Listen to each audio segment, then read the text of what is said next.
Hey guys, Tanya from 4Girls Jewelry. I would love to share today this beautiful pendant. It's a rainy day in Chicago and I play with different beads, different stones, but only one frame. And if you guys like to make something like that, stick with me, pick up some pliers, some wires, and let's wire wrap.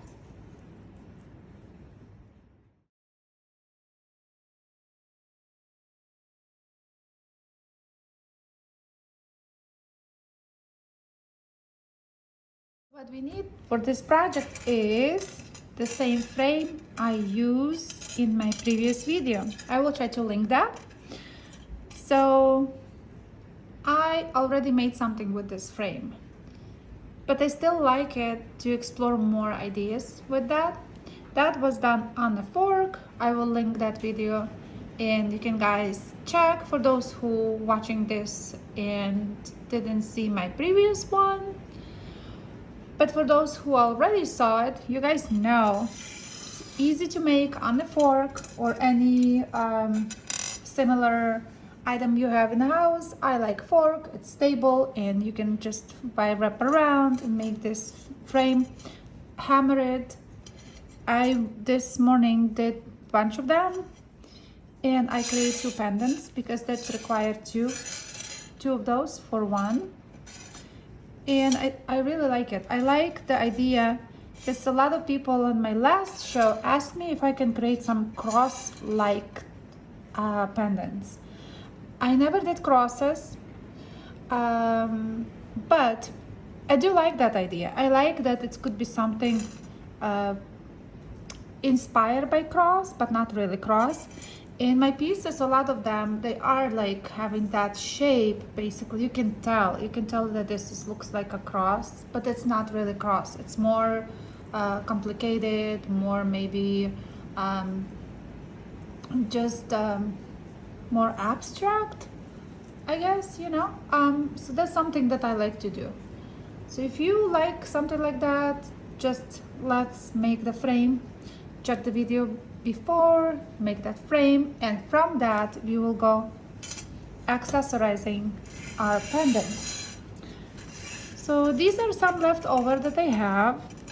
They don't have to be identical, exactly the same. I did also hammer them. If I zoom it, you can see. So I always hammer each frame in those places, here, here, here, here, here, and the tip too. So you can tell. And then I would pick up two random ones. They not even, don't worry, don't stress yourself if they're not the same. Like these are pretty much almost the same, but they don't even have to be. Let's pick up something that is not exactly the same. Because sometimes questions are, oh my gosh, it's not the same. See, when I do it now, they almost the same, even the lengthwise, but they don't have to. My point is they don't have to be exactly the same.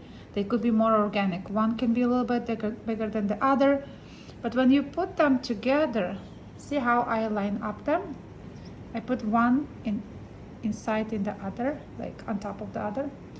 That will create our cross. And whenever angle you feel like longer, like a bigger here, that can be your front where you put your jump rings, and the rest could be accessorized with the beads.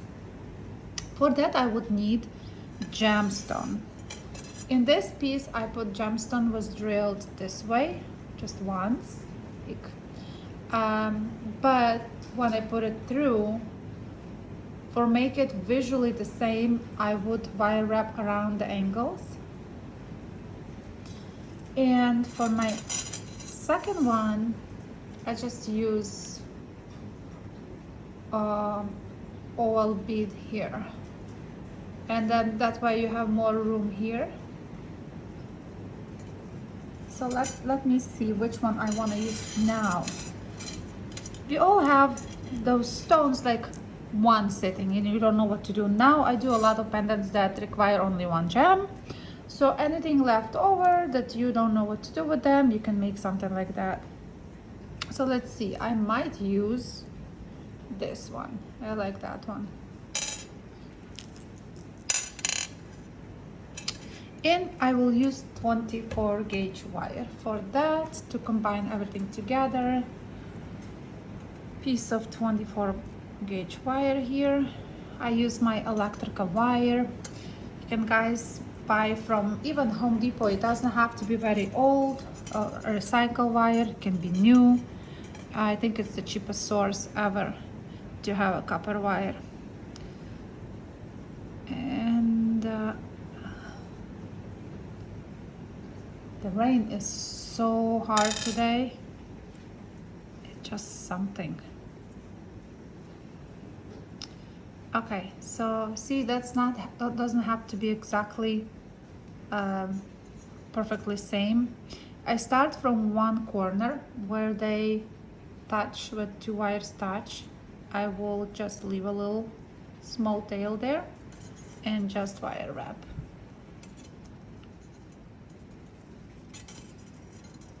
Just to anchor it, maybe like 2-3 times. And now we need to put our gem. Oops. Let's put gem first.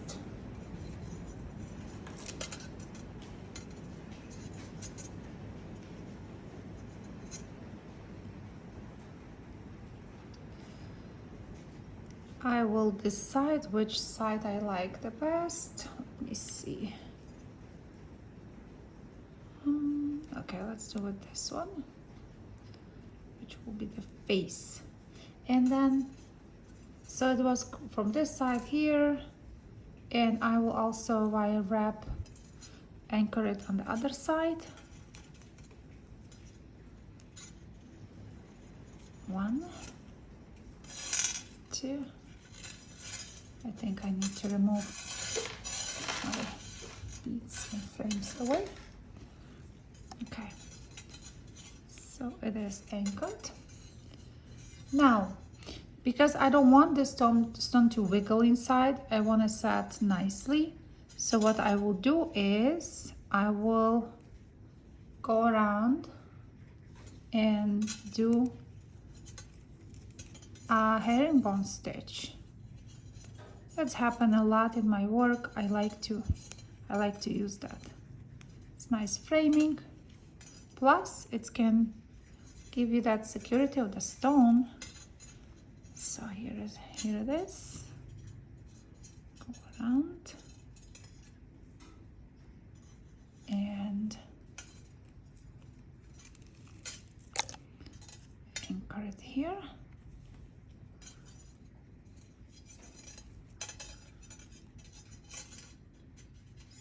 So we did one. So hug the wires hug the bead from both sides. If you feel like you want it more, you can use more. I did in this piece, I think I hug it twice. Yeah, there is 2 wires here. So let's do second one. So we have again going around the bead, go inside in that little cavity here, press it firmly and up.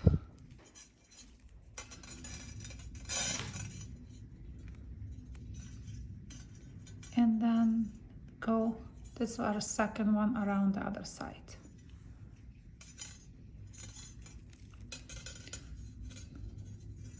Make sure it sits behind the first one.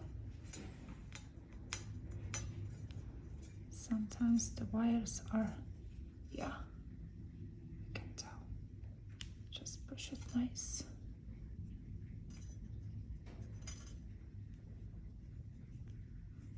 My wire doesn't want to behave today. Okay.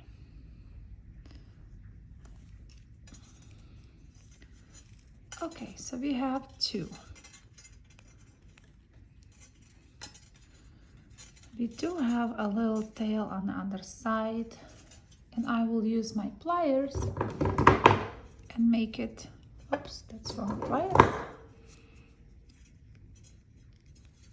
That's the wire we attach the piece. I will cut here.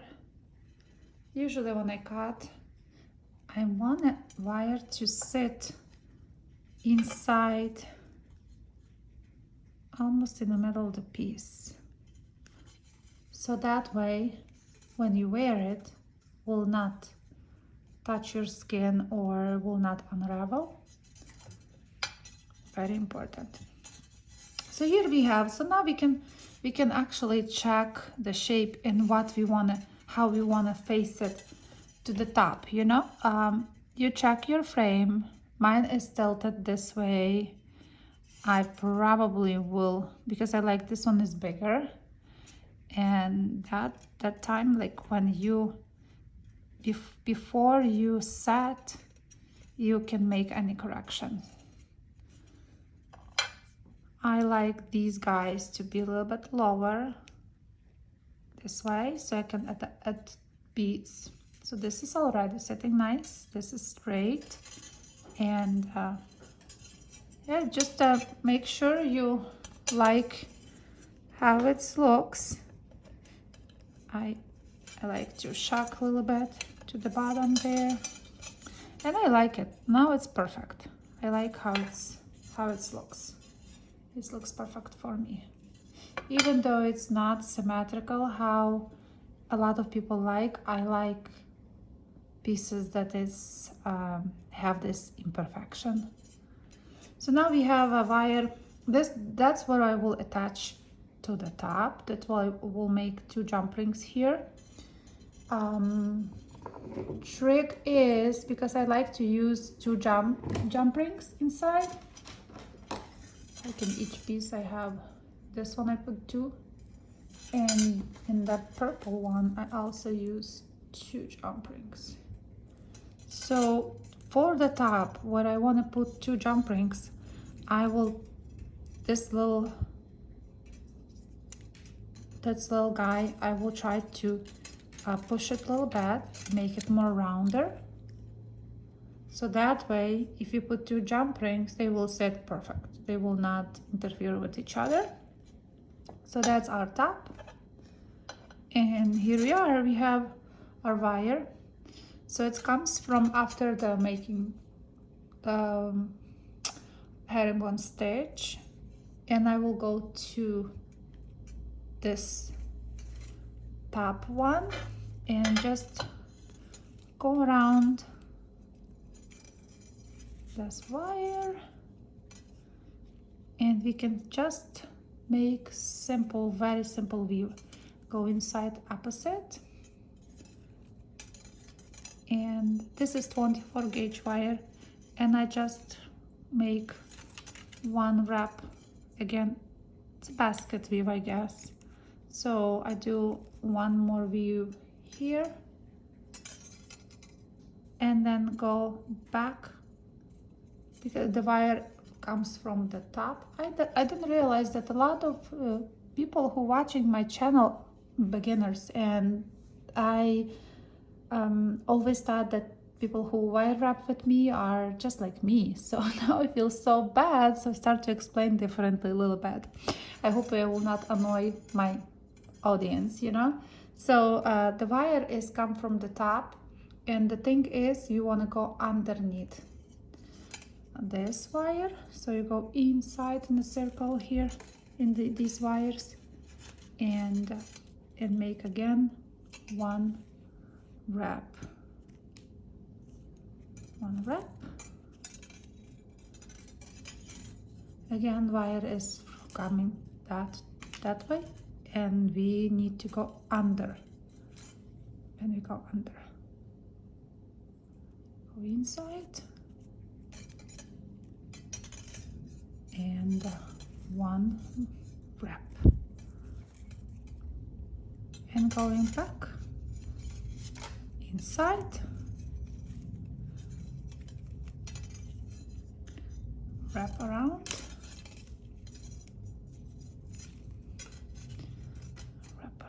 and again inside. I make, I don't even count, but I like to have it pretty,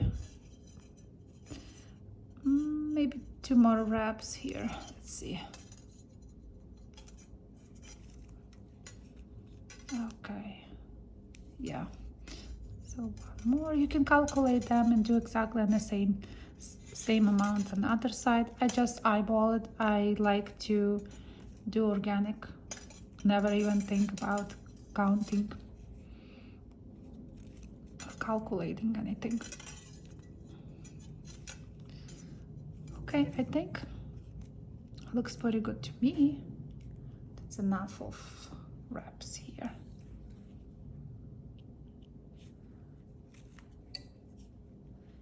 And then you decide where you want it to end. I think I will end on this wire. The goal is to combine them together.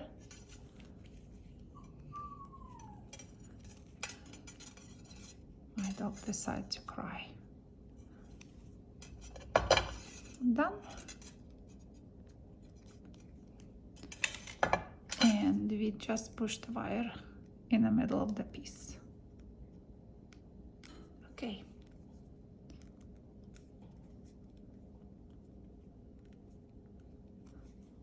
So we have one corner done, and that's how we fill out all the corners.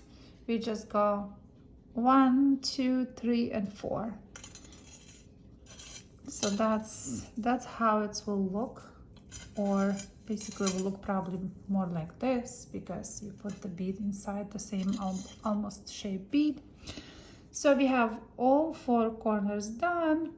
And then what I did, jump rings on top here where we push and make more room, because when it's small then they will not line up perfect. I like when they nicely line up.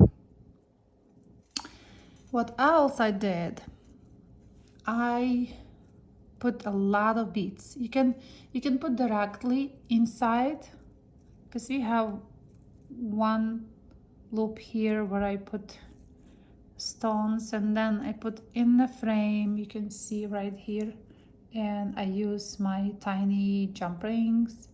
Also, I put them inside here in the frame here, and then in this little guy here is 2 different beads and the green one. Other one, I use jump rings everywhere, so it depends what you like. If you like put the jump rings, you can do that. So I do jump rings. I didn't put anything here, but I use in the middle here. But granted they are bigger, so I didn't want to overwhelm that. So I use larger and smaller bicones, and just the crystals here, and also bicones here. Guys, it's easy to make, especially with this frame on a fork. It's simple, and that way you can make a statement piece with just simple commercial chain or a leather cord or whatever chain you have. That will work. Even, you know, handmade also, perfect.